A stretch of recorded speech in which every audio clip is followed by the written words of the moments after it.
Alors l'ASPRO de PNPP, c'est déjà une association nationale, ce qui signifie association promotion, ASPRO, dans le sens reconnaissance des alternatives aux pesticides.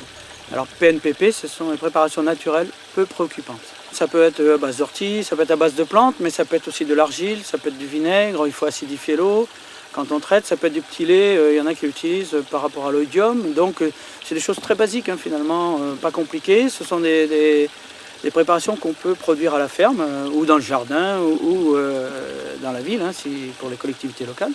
Alors l'objectif, c'est quand même de faire reconnaître les alternatives aux pesticides, puisque en ce moment on nous dit qu'il faut réduire les pesticides, on est tout à fait d'accord, sauf que le ministère de l'Agriculture bloque tout ce qui est alternatif.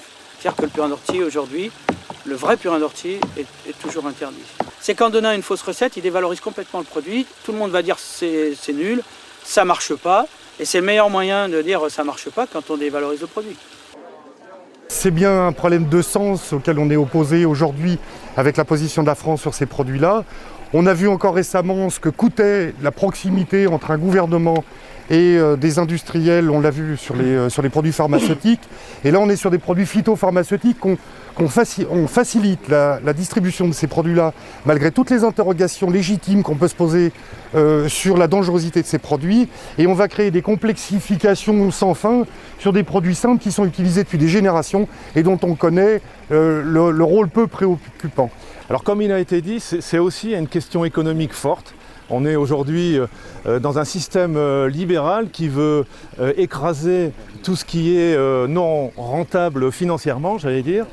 Le Conseil régional du Limousin a pris position, voilà déjà pas mal de temps, pour une région sans OGM, par exemple. C'est la même logique, c'est les mêmes multinationales qui veulent aussi donc imposer leurs produits chimiques à la place des produits qui sont naturels et pas chers. Nous, on s'est engagé sur la commune dans l'opération zéro pesticide. C'est un travail vraiment de tous les jours, quoi. Il faut vraiment être en dialogue avec les gens parce qu'effectivement, il y a culturellement cette idée qu'il faut que les choses, les bordures de trottoir soient bien propres, que de l'herbe, c'est quelque chose de sale.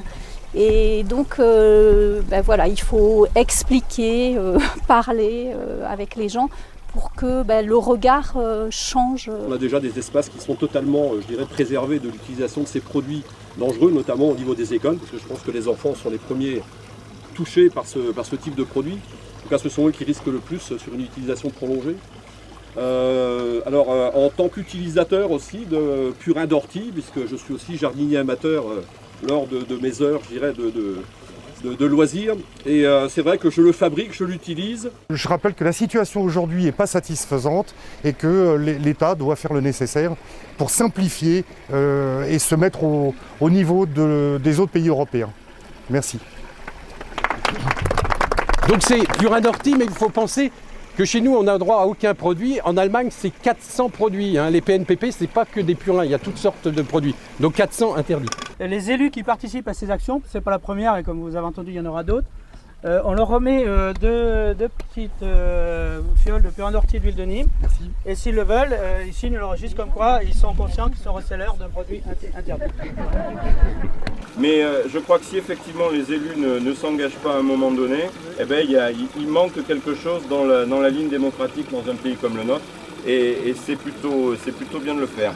Simplement dire qu'on s'engage avec ASPRO PNPP sur 5 ans sur le soutien à l'emploi. Et le soutien à l'emploi sur 5 ans, c'est 13 044 € par an.